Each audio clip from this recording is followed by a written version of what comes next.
Good morning, brothers and sisters, and welcome back to Proverbs. మన సామెతల గ్రంథాన్ని ధ్యానిస్తున్నాం. ఈ రోజు కూడా కొన్ని వచనాలని ధ్యానించడానికి ప్రయత్నం. 1 నుంచి 9 వరకు ఒక సెక్షన్ గా మనం చూస్తున్నాం. ఇక్కడ ముఖ్యంగా జ్ఞానం, మూర్ఖత్వం, దానికి సంబంధించినటువంటి సాదృశ్యాలు, అలాగే అత్యంత ప్రాముఖ్యంగా యవనస్తులకి అది మనం ఇవ్వడం అనేటటువంటిది మనం గమనించాం.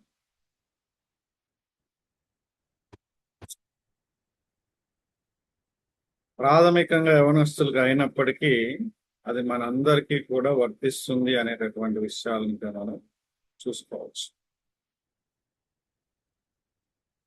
5-6 అధ్యాయాల్లో ప్రాముఖ్యంగా ఒక పర్టికులర్ పాపం గురించి, ఆ విషయంలో ఏ విధంగా కేర్ఫుల్ ఉండాలో చెప్పడం జరిగింది. దాంతో పాటుగా 6వ అధ్యాయంలో వేరే ఇన్స్ట్రక్షన్స్ కూడా మనం చూసుకున్నాం. Now we are moving into 7th chapter. దీంట్లో కూడా 2 రకాల అర్థ వివరణలు ఉన్నాయి. మనం 7వ అధ్యాయం చదివినప్పుడు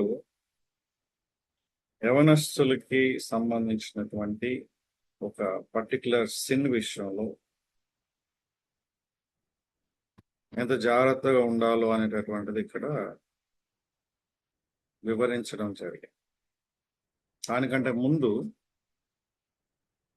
4 వచనాల్లో మనం గమనించినట్లయితే ఈ యొక్క గ్రంథకర్త ఏం మాట్లాడుతున్నాడు? నా కుమారుడా, నా మాటలను మనస్సున ఉంచుకోను, నా ఆజ్ఞలు నీ యొద్ద దాచిపెట్టుకోను. సో ఇది కంటిన్యూస్ గా ఏదన్నా ఒక ఇన్స్ట్రక్షన్ ఇచ్చే ముందుగా గుర్తు చేయడం అనేటటువంటిది మనం చూస్తున్నాం. మనసులో పెట్టుకోవాలని. నువ్వు మనసులో పెట్టుకుంటే 2వ వచనంలో నీ కనుపాప వలె నా ఉపదేశం కాపాడినట్లు నువ్వు బ్రతుకుదువు. సో రిజల్ట్ కూడా ఇవ్వబడింది.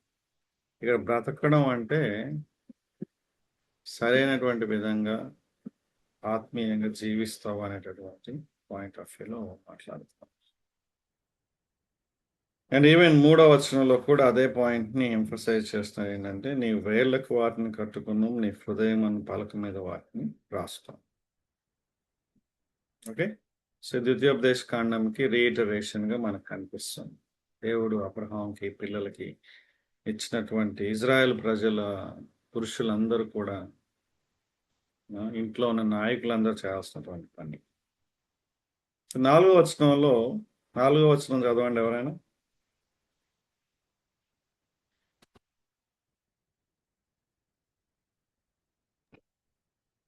జ్ఞానముతో నీవు నాకు అక్కవనియు, తెలివితో నీవు నాకు చెలికత్తెవనియు చెప్పుము. అంటున్నాడు. దీని యొక్క అర్థం ఏంటి అనిల్?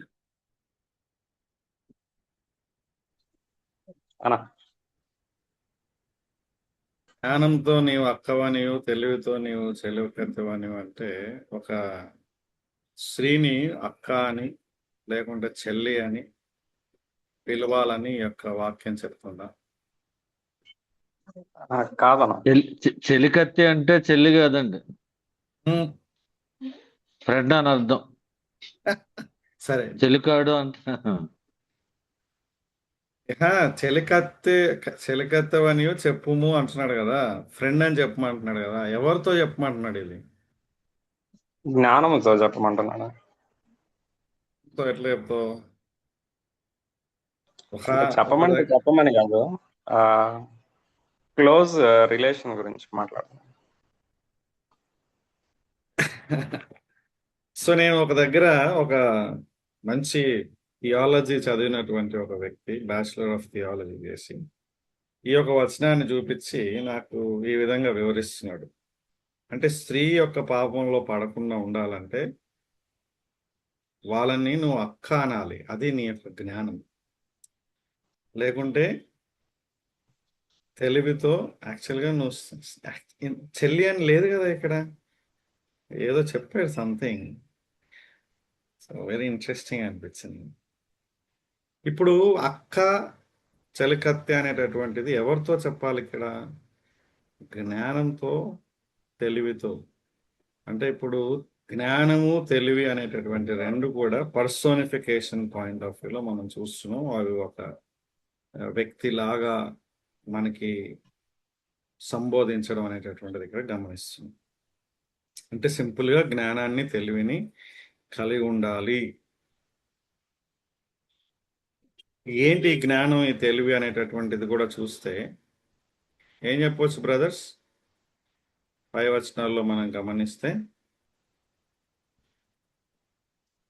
తల్లిదండ్రులు ఇచ్చినటువంటి ఆజ్ఞలు ఇక్కడ ఒక రకంగా ఈ ఆజ్ఞలే దేవుని యొక్క మాటలుగా ప్రస్తుతం మనం అన్వయించుకోవచ్చు.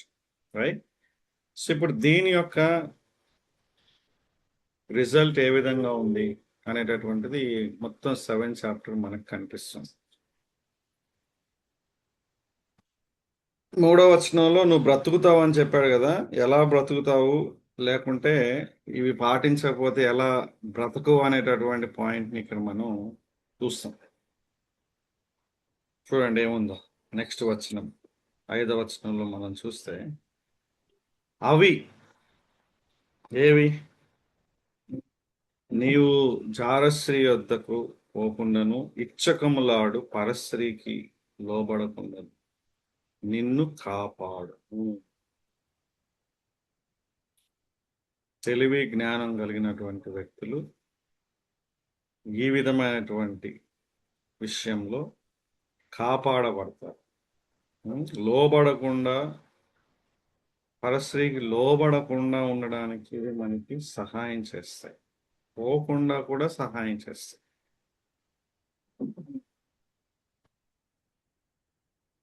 అయితే నెక్స్ట్ సినారియో చాలా వెరీ ఇంట్రెస్టింగ్. ఒక సన్నివేశాన్ని చెప్తున్నారు. అయితే ఇక్కడ నుంచి 6వ వచనం నుంచి దాదాపు చివరి వరకు కొంతమంది ఇది ఫిగరేటివ్ అని అంటారు. అంటే పాపం యొక్క నేచర్ గురించి వివరిస్తూ ఈ పాపం మనిషిని ఏ విధంగా మోసం చేస్తుంది, ఏ విధంగా నాశనం చేస్తుంది, ఏ విధంగా పట్టుకుంటుంది అనేటటువంటి దాన్ని ఈ విధంగా వివరించారు అనేటటువంటిది కొంతమంది చెప్తారు. మీరేమంటారు? 6వ వచనం నుంచి మిగతా అంతా ఫిగరేటివ్ గానే అనిపిస్తుంది అన్నది. ఎందుకు అంటే అది వివరణ అంతా కూడా అదే జరిగిన సంఘటన లాగా అనిపించదు, కానీ ఆ విషయాన్ని అర్థం చేయించేదానికి అదే ఫిగరేటివ్ సెన్స్ లో మాట్లాడినట్లు. మిగతా వాళ్ళు ఏమంటారు?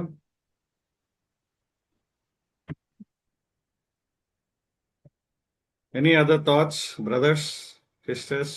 Please comment on that. 6వ వచనం నుంచి మనం కనుక చదివితే ఇక చూడండి ఏ విధంగా ఉంది. నా ఇంటి కిటికీలో నుండి, నా అల్లి కిటికీలో నుండి నేను పార చూడగా.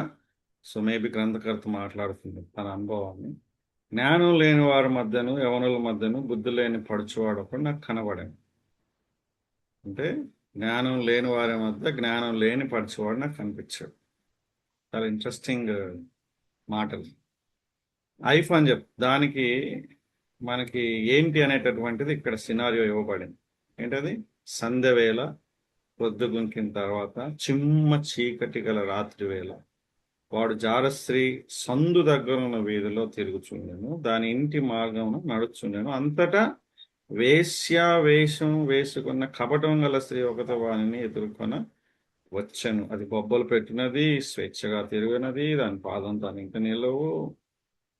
ఒకప్పుడు ఇంటి ఎదుటను, ఒకప్పుడు సంత వీధుల్లోనూ అది వినను. ప్రతి సందు దగ్గర అది పొంచి ఉన్నాను. అది దాన్ని పట్టుకొని, అది వాణిని పట్టుకొని ముద్దు పెట్టుకొను, సిగ్గు మాలిన ముఖం పెట్టుకొని ఇట్లా నేను అని వివరణ. ఎందుకు ఇది? మిగతా వాళ్ళు కూడా ఫిగరేటివే అంటారు దీన్ని. లైంగిక పరమైన పాపం ఇవంటే ఇప్పుడు 6వ అధ్యాయంలో 5వ అధ్యాయంలో చెప్పబడినట్లుగా ఆ పాపం గురించి అట్లా మాట్లాడుతున్నాడా? లేకుంటే ఇప్పుడు 6th చాప్టర్ కూడా ఫిగరేటివ్ లోనే తీసుకోవాలి, 5th చాప్టర్ కూడా ఫిగరేటివ్ అని.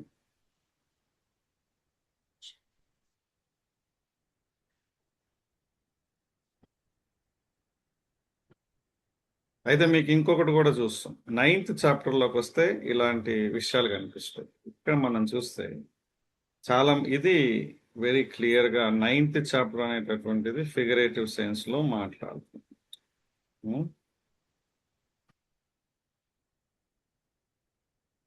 18వ వచనం 13వ వచనంలో చూస్తే బుద్ధిహీనత అన్నది బొబ్బలు పెట్టినది, అది కాముకురాలు, దానికి ఏమీ తెలియలేదు, అది తన ఇంటి వాకిట కూర్చుండును, ఊరి రాజవీధుల్లో పీఠం మీద కూర్చుండును. సో ఇక్కడ 9th chapter is figurative, very క్లియర్గా కనిపిస్తుంది. అది వచ్చినప్పుడు మనం చూద్దాం దాన్ని. 8th 9th మన కాంబినేషన్లో చదవచ్చు. బట్ ఇక్కడ 7వ అధ్యాయం కూడా ఆ విధంగానే కనిపిస్తుందని అనిల్ అంటున్నాడు. మిగతా ఎవరైనా దానికి ప్రతిఘటిస్తారా? సరే, ఆలోచిస్తా ఉండండి. అంత లోపల మనం దీన్ని వివరణలోకి వెళ్ళడానికి ప్రయత్నం చేస్తాం. నా ఇంటి కిటికీలో నుండి, నా అల్లిక కిటికీలో నుండి నేను పార చూడగా. So he is explaining about his experiences to warn youth, యవనస్తుల్ని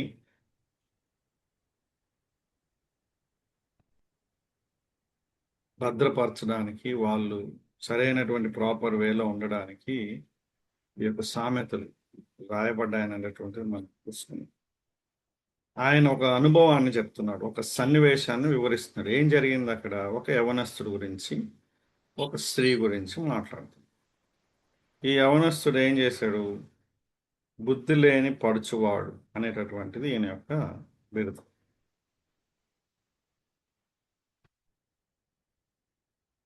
జ్ఞానం లేని వారి మధ్యను యవనుల మధ్యను బుద్ధి లేని పడుచువాడు. అంటే జ్ఞానం లేని వారి మధ్యలో బుద్ధి లేని పడుచువాడు ఉండడం ఏంటి? సరే, అది ఒక ఆలోచన. అయితే ఇక్కడ చూడండి 8వ వచనంలో ఆ యొక్క కంపారిజన్. సంధ్య వేళ, పొద్దుగుంకిన తర్వాత, చిమ్మ చీకటి గల రాత్రి వేళ, ఎవరు గమనించినటువంటి సమయంలో ఏం చేస్తున్నాడు ఈ యొక్క వ్యక్తి? ఈ వ్యక్తి నడుచుకుంటూ పోతున్నాడు. ఎక్కడికి వెళ్తున్నాడు? చారశ్రీ సందు దగ్గరనున్న వీధిలో తిరుగుచున్నాడు, దాని ఇంటి మార్గమున నడుస్తున్నాడు. దగ్గరకు కూడా పోలేదు, ఇంకా ఇంటి మార్గమున ఉన్నాడు, సందు దగ్గర వీధిలో తిరుగుతున్నాడు. ఇక చూడండి ఏం జరిగింది ఇక్కడ 10వ వచనంలో. అంతటా వేశ్యావేషము వేసుకొనిన కపటము గల స్త్రీ. సో ఇప్పుడు వేశ్య అని చెప్పడం లేదు. So she is not a prostitute. ఈమె ఒక వ్యభిచారం నిర్వహించే వృత్తి కలిగినటువంటి వ్యక్తిగా కనిపించదు. సో కానీ ఆమె యొక్క వేషం ఎట్లుంది? వేశ్యలు ఎట్లుంటారో అట్లుంది అనమాట. ఏంటో మరి ఆ యొక్క వేషం, మేబీ వస్త్రధారణ ఉండొచ్చు, రైట్? వేరే తర్జుమాల్లో చదివితే మనకు అది అర్థమవుతుంది. సో వేశ్యలు ఎట్లుంటారో ఆ విధంగా తయారై వచ్చినట్టు. సో కొంతమందిని మనం ఐడెంటిఫై అంటే చూసినప్పుడు కొన్ని ప్లేసెస్లో, పర్టికులర్గా కొన్ని ప్లేసెస్లో అట్లా మనకి ఐడెంటిఫై అవుతారు. ఆమెకి ఇచ్చినటువంటి ఒక బిరుదు ఏంటంటే కపటం కలిగినటువంటి స్త్రీ. సో మోసం చేసేటటువంటి వ్యక్తి. అంటే వాడిని ఎదుర్కోవడానికి వచ్చింది. వీడు తిరుగుతున్నాడు, ఆడ దగ్గరికే వచ్చింది. ఎలాంటిది ఆ యొక్క స్త్రీ? ఎవరు? బొబ్బలు పెట్టినది. ఏంటి బొబ్బలు పెట్టినది అంటే? అని స్వేచ్ఛగా తిరుగున్నది. ఇంగ్లీష్ లో లౌడ్ అని ఉందన్న. బొబ్బరింప, సింహం గట్టిగా మాట్లాడుతుందని. స్వేచ్ఛగా తిరుగున్నదంటే ఇట్స్ ఓకే.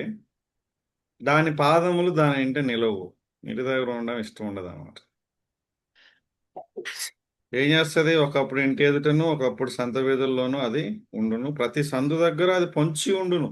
అందుకే ప్రతి సందు దగ్గర అది పొంచి ఉండును అనేది లిటరల్ సెన్స్లో కాదు అని అంటే ఇప్పుడు మీరు దీంట్లో చూసినప్పుడు కొన్ని చాలా ఫిగరేటివ్ సెన్స్లోనే కనిపిస్తాయి.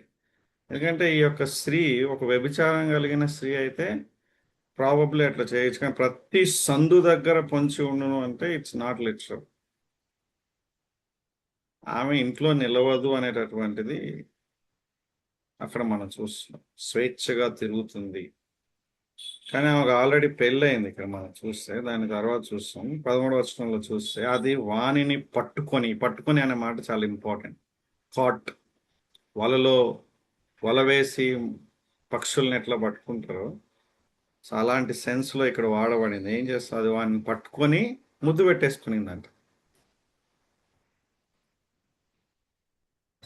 తెలుగులో చాలా అద్భుతమైన తర్జుమా, సిగ్గు మాలిన ముఖం పెట్టుకొని ఇట్లని, అంటే సిగ్గు లేకుండా మాట్లాడు.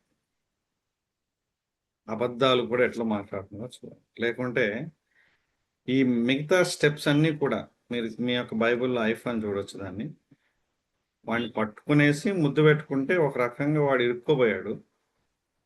ఇంకా వాడిని కన్విన్స్ చేయడానికి ఎలాంటి, ఇంతకుముందు మనం చూసాం 5వ అధ్యాయంలో 6వ అధ్యాయంలో తేనె లాంటి మాటలు, రైట్, నూనె లాంటి నునుపైనటువంటి మాటలు, మోసపూరితమైనటువంటి మాటలు ఎలా మాట్లాడుతుందో మనం చూసుకున్నాం. ఏమంటుందో చూడండి ఇక్కడ, ముద్దు పెట్టుకొని ఏమంటుంది ఇక్కడ, సమాధాన బలులను నేను అర్పింపవలసి ఉంటిని. షీ అపియర్స్ సో రిలీజియస్ కదా, చాలా మతపరమైన వ్యక్తిగా కనిపిస్తుంది ఇక్కడ. మతమే నా జీవితమే అన్నట్లుగా కనిపిస్తుంది ఇక్కడ. అందుకే సిగ్గుమాలినటువంటి విధంగా మాట్లాడుతుంది ఇక్కడ. అంటే ఒక రకంగా దేవునికి ఒక వ్యక్తి చెందినప్పుడు ఏ విధంగా ఉండాలనేటటువంటిది కాకుండా, నేను రిలీజియస్గా ఉన్నాను, నేను నా మొక్కుబళ్ళు చెల్లించి ఉన్నాను, ఓకే, కాబట్టి ఇక్కడ చూడండి చాలా ఇంట్రెస్టింగ్, నేను నిన్ను కలుసుకొనవలనని రాగా, ఎవడో తెలియదు, ఎలా మాట్లాడుతున్నావు చూడండి, నిన్ను కలుసుకొనవలనని రాగా, నిన్ను ఎదుర్కోవాలని బయలుదేరగా నీవే కనబడితేవి. అంటే మాటలలో వంచి అతన్ని మెస్మరైజ్ చేస్తున్నట్లుగా ఇక్కడ కనిపిస్తుంది. నీ గురించే వెతుకుతున్నా నేను, నువ్వే కనపడినావు.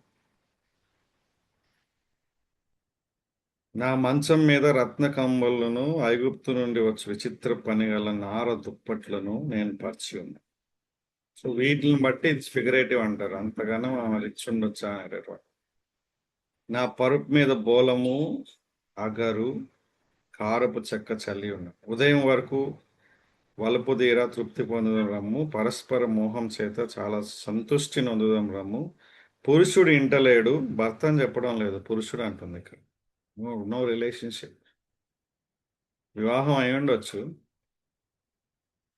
నా భర్త అంటలేడు. పురుషుడు ఇంటలేడు, దూర ప్రయాణం వెళ్ళి ఉన్నాడు, అతడు సొమ్ము సంచి చేత పట్టుకొని పోయాను, పున్నమి నాటు వరకు ఇంటికి తిరిగి రాడు అని. సో ఈ విధంగా అతన్ని కన్విన్స్ చేస్తుంది. ఒకటి, తన కోసమే వచ్చినట్లుగా చెప్పింది. రెండోది, మనం ఎంజాయ్ చేద్దాం రా అని చెప్తుంది. మూడోది, మనల్ని ఎవరు పట్టుకోరిగా. సో వీ హ్యావ్ ఫ్రీడమ్, మనం దొరకం ఎవరికి, ఏం కాదు, దీనివల్ల నష్టం లేదు, దీనివల్ల నీకు కీడు రాదు, అంటే మనం తిరిగి రాడు అని చెప్తున్నాడు అని చూడండి. అందుకే అంటున్నాడు, ఆ విధంగా చెప్పి అది తన అధికమైన లాలన మాటల చేత వానిని లోపరుచుకొనెను. చాలా స్ట్రాంగ్ పదం, లాలన మాటలంట. తాను పలికిన ఇచ్చకపు మాటల చేత, మోసపూరితమైన మాటల చేత వానిని ఈడ్చుకొని పోయాను. ఇది లోపరుచుకోవడం, ఈడ్చుకొని పోవడం అనేటటువంటిది.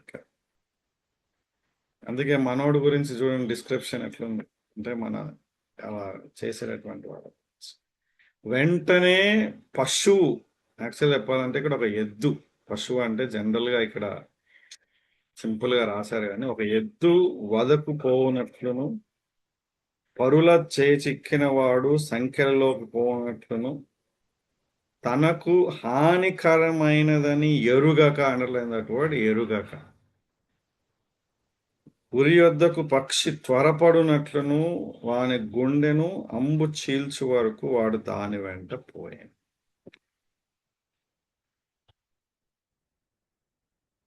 అంటే that is so attractive, so deceptive. Consequences general గా తెలుసు, అయినా కూడా ఆ పర్టికులర్ టైంలో కాన్సిక్వెన్స్ గుర్తురావు. ఇట్స్ వెరీ స్ట్రేంజ్ టెంప్టేషన్ ఇది కదా. ఆ పర్టికులర్ అంటే పాపము యొక్క కాన్సిక్వెన్సెస్ అందరికీ తెలుసు, ప్రతి పాపం గురించి. కానీ ఆ పాపం శోధన వచ్చినప్పుడు ఆ పర్టికులర్ దాని గురించినటువంటి విషయంలో మనం ఎరుగక, రైట్, గుడ్డివాడిగా అది మర్చిపోయేటటువంటి విధంగా ఉంటుంది. ఇందుకోసమే నా కుమారులారా చెవియొగ్గుడి, నా నోటి మాటలు ఆలకింపుడి అని సిక్స్త్ చాప్టర్లో ఇచ్చినటువంటి ఒక కండిషన్ మళ్ళా ఇస్తారు. ఏంటంటే జారశ్రీ మార్గముల తట్టు నీ మనస్సు తొలగనీయకము. This is our responsibility. దారి తప్పి అది నడుచు త్రోవల్లోకి పోవద్దు. సో మనోడు పోయాడు కదా, అందుకే చిక్కాడు.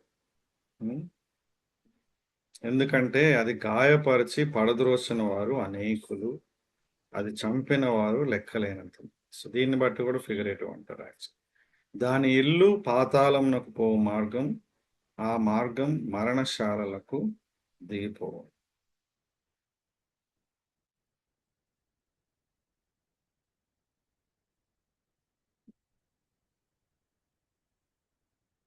ఫిఫ్త్ చాప్టర్లో మనకేం చెప్తున్నాడు? దాని యొక్క ఫలము ముసిని పండంత చేదు అనేటటువంటిది ఇక్కడ మనకు కనిపిస్తుంది. దాని నడతలు మరణానికి దారితీస్తాయి అనేటటువంటి విషయంలో ఉండి, జారశ్రీ దగ్గరికి పోవద్దు, దూరంగా ఉండు, దగ్గరకు కూడా వెళ్ళొద్దు.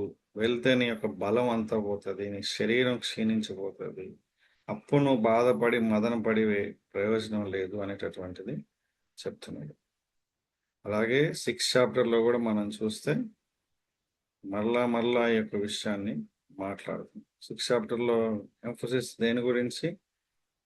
భర్త యొక్క రౌద్రం నుంచి తప్పించుకోలేదు, దొరికితే నీకు ఆ అపకీర్తి ఎప్పటికీ ఉంటుంది అనేటటువంటిది చెప్తుంది. 7వ అధ్యాయంలో ఏం చెప్తున్నారు ఇక్కడ?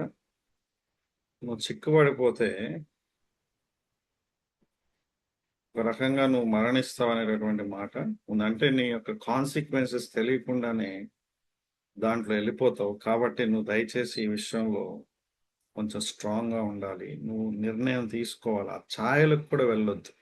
అది ఇక్కడ పాయింట్. 25వ వచనం అలాగే మొదటి వచనాల్లో మనం చూస్తే రాడికల్ స్టెప్స్ తీసుకోవాలి. యవనస్తులు ఎక్కువగా పడేటటువంటి పాపం గురించి రాడికల్ స్టెప్స్ తీసుకోవాలని చెప్తున్నాడు. అదేవిధంగా ఇది ప్రతి ఒక్క స్త్రీ పురుషులకు కూడా జీవితాంతం వర్తించేటువంటి ప్రిన్సిపల్. ఇది బోత్ ఇద్దరికి, స్త్రీ పురుషులకు కూడా వచ్చేటువంటిది. ఎందుకంటే మనం యోసేఫ్ స్టోరీ చూసినప్పుడు అక్కడ స్త్రీ తనని వెంటాడు ఎవ్రీ సింగిల్ డే. తన అధికమైన లాలన మాటల చేత యోసేఫ్ని శోధిస్తాడు. కానీ యోసేఫ్కి జ్ఞానం ఉంది, తెలివి ఉంది కాబట్టి, దేవుని యొక్క భయం ఉంది కాబట్టి కాన్సిక్వెన్సెస్ టఫ్గా ఉన్నా సరే వెళ్ళిపోవడం అనేటటువంటి మనం చూస్తాం. అయితే మరి ఫిగరేటివ్ అని చెప్పినప్పుడు ఈ యొక్క పాపం చాలా లైట్గా కనిపిస్తుంది కదా అనిల్, మరి ఏమంటాం? లైంగికపరమైన పాపం గురించి చెప్తున్నాడా, మరి అన్ని పాపాల గురించి చెప్తున్నాడు?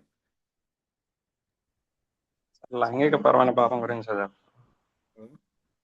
సో అంటే ఈ యొక్క పాపం యొక్క ఇంటెన్సిటీ చెప్తూ కొంతమంది ఎక్కువ మంది యొక్క బైబుల్ పండితులు లేదంటే బైబుల్ టీచర్స్ ఏమంటారంటే, ఇది పాపం అంటే జనరల్గా లోకము పాపం ఏ విధంగా ఆకర్షణీయంగా ఉంటుంది, ఎలా మనల్ని మోసం చేస్తుంది అనేటటువంటిది మాట్లాడతారు. మేబీ అది సెకండరీ అప్లికేషన్గా తీసుకోవచ్చేమో, కానీ ప్రైమరీగా ఇక్కడ మనం చూస్తే it is speaking very literally about this particular sin. లైంగిక పరమైన పాపం గురించే ఇక్కడ మాట్లాడు టెక్స్ట్. ఓకే, నెక్స్ట్ 8-9 అధ్యాయాలు డిఫరెంట్. సో 5, 6, 7 అధ్యాయాలు ప్రతి యవనస్తుడికి కూడా ఒక గొప్ప హెచ్చరిక. Maybe we should encourage hour young people to read this every month, వీలైతే ఎవ్రీ వీక్ ఈ యొక్క చదవాలి. 5, 6, 7 కంఠస్థం కూడా చేయాలి. జనరల్గా మనం వేరే అన్ని కంఠస్థం చేపిస్తాం, కానీ దీని గురించి ఆలోచన చెయ్యం. చాలా క్లియర్గా ఇది చెప్పాలంటే ఇది ఎప్పుడో రాసినటువంటి లేఖనాలు ఇప్పటికి కూడా relevant గా కనిపిస్తున్నాయి కదా. ఇలాంటి సినారియోస్ ఇప్పటికి కూడా మనకి ఈ- ఈ ఈ యొక్క నేచర్కి సంబంధించినటువంటివి ఇప్పటికి కూడా కనిపిస్తున్నాయి. కాబట్టి మనం ఈ పాపం విషయంలో జాగ్రత్త ఉండాలి. మన యవనస్తుల్ని మనం ప్రోత్సహించాలి, హెచ్చరించాలి. అది brothers. Thank you very much. Any questions before we close?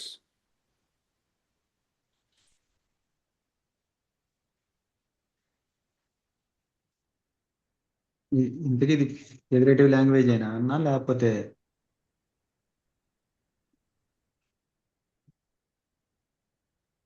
అంటే కొన్ని వాక్య భాగాలు ఫిగరేటివ్ సెన్స్లో మాట్లాడుతున్నాయి. అంటే ఇప్పుడు ప్రతి సందు దగ్గర మరణానికి దారితీయడం అనేటటువంటిది. బట్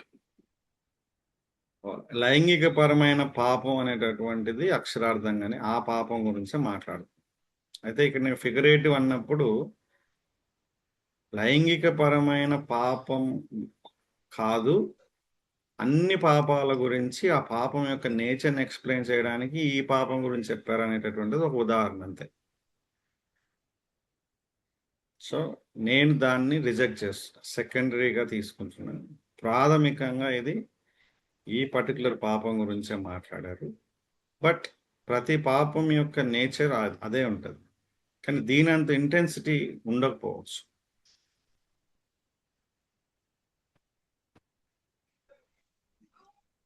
అన్న నేను అనుకోవడం ఏంటంటే ఇది ఫిగరేటివ్ అని ఎందుకు అనిపిస్తుంది అంటే 6వ వచనంలో ఆ నేను కిటికీ గుండా చూస్తున్నట్లుగా ఆయన ఇప్పుడు ఎవరైతే ఆథర్ రాస్తున్నాడో ఇంగ్లీష్ లో I was looking out the window అని చెప్పి చెప్తాడు అనమాట. ఇప్పుడు ఆయన అక్కడ చూస్తున్నట్లుగా ఆయన రాస్తున్నట్లుగా ఉంటుంది. జనరల్ గా అయితే రాసేది అట్లాగా చూసి రాసినట్లుగా అయితే ఉండదు. అది అందుకే ఫిగరేటివ్ అని నాకు అనిపించింది. అంటే మీరు ఫిగరేటివ్ అన్నప్పుడు ఒక విషయం అర్థం చేసుకోవాలి, ఇది విజ్డమ్ లిటరేచర్, దీంట్లో ఫిగరేటివ్స్ ఉన్నాయి.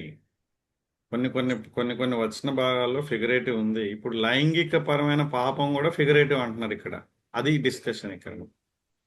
ఇప్పుడు ఇక్కడ లైంగిక పరమైన పాపం గురించి చెప్పాడు కదా, అది అవును. కాదు దాని యొక్క అది అర్థం ఫిగరేటివ్ అన్ని అది రకాల ఫిగరేటివ్ పాపం గురించి కాదు అని అంటున్నాడు. సో ఇప్పుడు అది నువ్వు అన్ని రకాల పాపం గురించి మాట్లాడుతున్నాడా, ఒట్టి లైంగిక పరమైన పాపం గురించి మాట్లాడు? లైంగికరమైనటువంటి పాపం గురించి మాట్లాడుతున్నాను. అది డిస్కషన్. మన ఈ విజ్డమ్ లిటరేచర్ లో ఇదంతా కూడా ఫిగరేటివ్ సెన్స్ లోనే ఉంటది వాస్తవానికి. బట్ అన్ని రకాల పాపం గురించి కాదు, అన్ని కాదు, ఓన్లీ అది ప్రాథమికంగా పరస్త్రీతో లైంగిక ఉండేది. పరమైన పాపం గురించి అనేటటువంటిది మనం చూస్తాం. ఓకే, దానికి మనకి 5, 6 అధ్యాయాలు కూడా కొంచెం ఎవిడెన్స్ గా ఉన్నాయి. బట్ 8 రేపు పొద్దున అంటే నెక్స్ట్ టుమారో మనం డిస్కస్ చేసేది ఏంటంటే చాలా మిస్అండర్స్టూడ్ స్క్రిప్చర్స్, 8వ అధ్యాయం 9వ అధ్యాయం. ఇక ఫైనల్ కంక్లూజివ్ అన్నమాట. ఈ 9 అధ్యాయాలకి ఆ లాస్ట్ 2 ముగింపుగా మాట్లాడుతున్నారు జ్ఞానం మూర్ఖత్వం గురించి. Right brothers, I think we can close in prayer. Thank you for coming. 9 o'clock పెడితే ఇంతమంది వస్తారు అనుకోలే నేను, కానీ మీరు అందరు వచ్చారు, చాలా సంతోషం. అన్ని రోజులు మనకు వీలు కాకపోవచ్చు, కొన్ని రోజులు స్కిప్ అవుతా ఉంటుంది. But we will continue like this. Thank you. Brother Joseph గారు ప్రేయర్ చేసి క్లోజ్ చేస్తారు.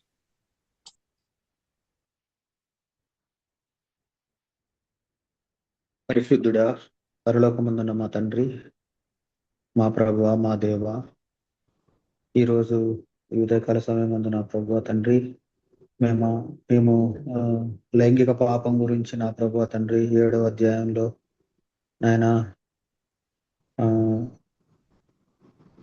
ఆ వివరణ గురించి నాయన మీరు మాతో మాట్లాడిన విధానాన్ని బట్టి మీకు స్తోత్రాలు నా తండ్రి. లైంగిక పాపం అనేది ఎంత ఆ